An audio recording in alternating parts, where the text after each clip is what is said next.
Hi, my name's Jonathan Hicks. I'm back at the Dice Cup, and this evening I'm joined by Matt. Steve. Hey, Bomb. and we've just finished playing German Railroads. Well, technically this is Russian Railroads, but we're playing with the German Railroads expansion. So I'm not going to explain the base game. I'm going to assume you know how to play Russian Railroads, and I'm just going to tell you what the expansion adds effectively. Now, the most obvious thing to start with is you get a different board. So you can see there's different routes compared with the original Russian Railroads game, and is sorry, Steve, are you showing something? No, I was just going to show you blank board. Oh, the blank board, yes, so you can see that's helpful. So previously there was a big route along the top which went down here, but now you can see the big route is in the middle and it's split. So when you get to this point, you can decide whether or not to go down that route or that route. This is the one that kind of gets you the big white tracks, but this you kind of get to unlock things slightly earlier. So you've got a bit of a choice there. And you'll notice also that these spaces for things to be added here. And you can see on my board, I've actually added the tiles. Now the way this works is, when you get the track up to this spot, you pick from a whole pile. So these are the ones that would go in this section here. So I would kind of look through when I got there, and you can see each of these is giving you very different types of track, depending on what you go for. And you can see there's a spot, sort of 2-1 here, and the 3-1 goes there. And again, you're picking each time from a variety of different things. So you could get a third industry marker potentially, with that one, extra workers and coins and things. And this is the new symbol for the expansion, which lets you pick from a bunch of these things. And there's different kinds of ones. So it might give you a coin, or an industry marker, or various other sort of track movements. But when you take one of these, you can immediately use it. You sort of flip it over to do whatever it says. In this case, it would move my industry markers. But then at the start of every round, it flips back up so that you can use it again. So this is like once per round, you're going to get this bonus for the rest of the game. So that's pretty handy. And the other main thing it adds is these things here, which is coal. So you have a whole pile of coal, and there's some extra action spaces in the middle here. So you can acquire coal, or you get these extra action spaces. So if you stick, this has to be a coin on here, you get a bit of coal, and you get to pick one of these action spaces. So you take one of these and you stick it in front of you like this, and then you can spend coal to do this action. So instead of putting a worker on this space, you would have some coal, and you sort of spend the 2 coal, and then you get to do what it says at the bottom. And you're getting more of these each round.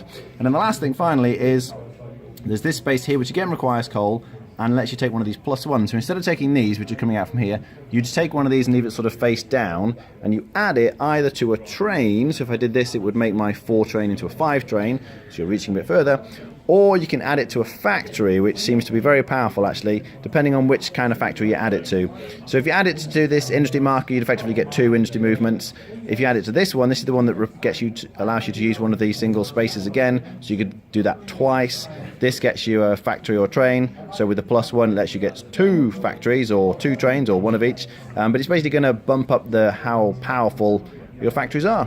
So we've got the coal, you've got the different boards, and these nice little things to customize your board as you go through the game. But you're basically playing Russian Railroads in the same way. Whoever has the most points at the end is the winner. What do we think?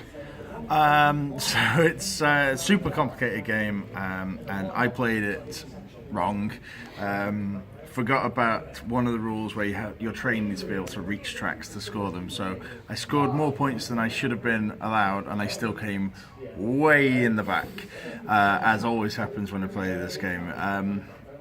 So I'm not sure I'm the best qualified to give an opinion on it, because I obviously don't understand it well enough to play it properly. But the German Railroads expansion adds in the coal, which is kind of nice. It gives you other things to do while you're losing badly, in my case.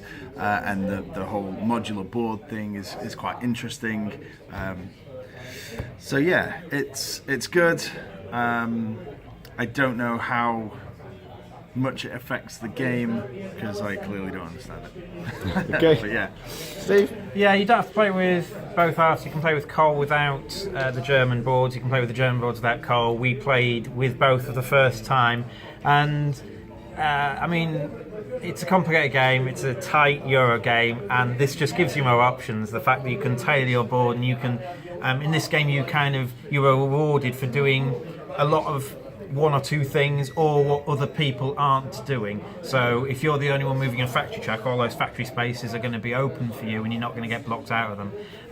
But if everyone's doing factories, no one's going to get very far. If everyone's going for the white track, no one's going to get very far. So anything that kind of allows you to tailor a specific strategy is great. I do think there are still one or two dominant strategies you have to aim for, I suppose, in terms of doing it.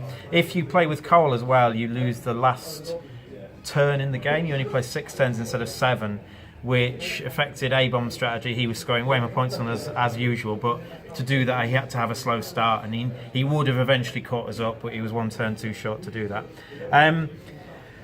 Russian Railroads is my favourite Euro game, and in terms of is the expansion necessary, which I think it is in some games, I don't think it is in this. I think the expansion makes the game slightly less tight.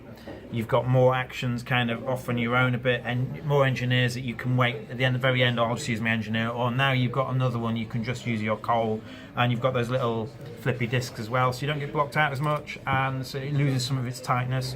So for that point, I don't think it's essential, but I do think it's good. Okay, A-Bomb? Hi, yeah. So I'll talk about the train part, where you can change the different, bonuses you get. That in the expansion is fantastic. I really like the game anyway. It allows you, there's basically 2 dominant strategies, trains or factories. By having all those options, it means that if, say, 3 people go for one of the 2 strategies, there's still things they can do by actually picking the right tiles for the right bonuses. So I'd always want to play with that expansion. The coal expansion I didn't like. Obviously, it affected me greatly in the game. What I'd say is it changes the balance, because you lose that turn. No matter what you do, the train strategy really can't keep up with the factory. You'd have to swap to that. So if I was going to do it, I wouldn't play with the coal, or I would add in the extra turn, which is taken away when the coal comes in. Or if no one did that, I'd just switch to a factory strategy just to try and keep competitive. So the thing with the modular boards, big thumbs up, fantastic. The coal, I would definitely leave out. Rating for the expansion? For the train part, I'd give it a 9. For the coal part, 2. Okay. Steve? Train part 9, coal part 7. Coal's not as essential as the trains. Matt? I can't really split them, so I'll give the whole expansion 7. Okay. Yeah, I love Russian Railroads. I think it's an excellent game. And Steve's right, it does feel less tight playing with the German Railroads expansion. But personally, I prefer that. I just like not being blocked out as much, having my own board, getting to do my own strategy. And there's more opportunities for chaining actions together and having really big turns, I think, because there are lots of extra things that you can do, like as Steve was saying with the flippy bonus things, which is great. The modular bits that you're adding to the board are fantastic, and like they all said, I would rate that very highly. The coal, I didn't dislike the coal, but I didn't really feel like it added much. It provided some extra actions, like, oh, okay, I guess I could do this, but I didn't really feel like it made a big difference in terms of the game as a whole. But yeah, I loved the extra boards, so I'd be on probably again, yeah, if I split it, 9 for the extra boards. I just think it's great.